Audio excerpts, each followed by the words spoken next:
Ndị be anyị ndewo, nke onye chiri ya zere. Asị m n'ụtụtụ a ka nkụzi obere nkụzi maka ndị na-abata ọfụ n'ọdịnanị, ka ha fụ ihe eji agọ mmụọ.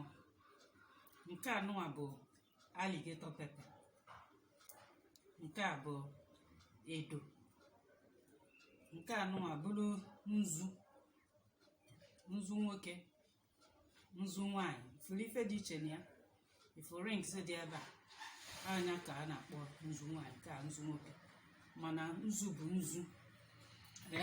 Ụfọdụ na like ha weta ya bụ nzu. Nke a bụ nnukwu nzu, mana aka oyirie ka m wee gosi unu, ọ na-ebu ibu. Ụfọdụ ya bụ ha weta ya, ha gwenye egwe into powder form. O si n'otu your community si eme. Nke a bụ mmanya ọkụ, ị ga-enwe shot ị ga-eji wee na-agbalị ya.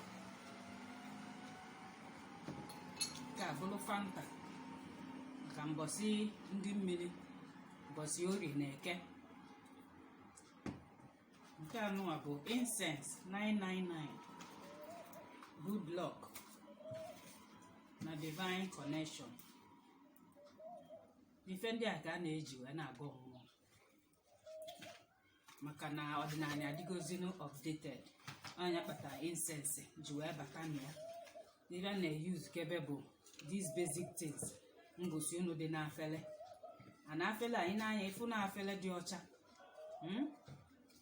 Ọjị kwesịrị ịdị na ya, mana enwere m ọjị tata. Onwere onye na-amara ife bụ ọjị n'ala Igbo. Ọjị ga-adịkwa na ya. Ya bụ na ụfọdụ kịtazi na-etinyekwu ma kandụl, oriọna. Ụfọdụ na-use white, ụfọdụ yellow, green, blue, depending ụbọchị ọ bụ your market day maọbụ ụdịrị ayịyọ ị chọrọ ịyọ. Ọnya ka m si ka m gosi unu these basic things eji eme agọ ọfọ ụtụtụ maọbụ agọ ọjị ụtụtụ. Anyị ada akpụ ya ikpe ekpele, anyị ada ekpe ekpele n'ala Igbo. Ife anyị na-eme bụ ịgọ ọfọ ụtụtụ. Ndewo.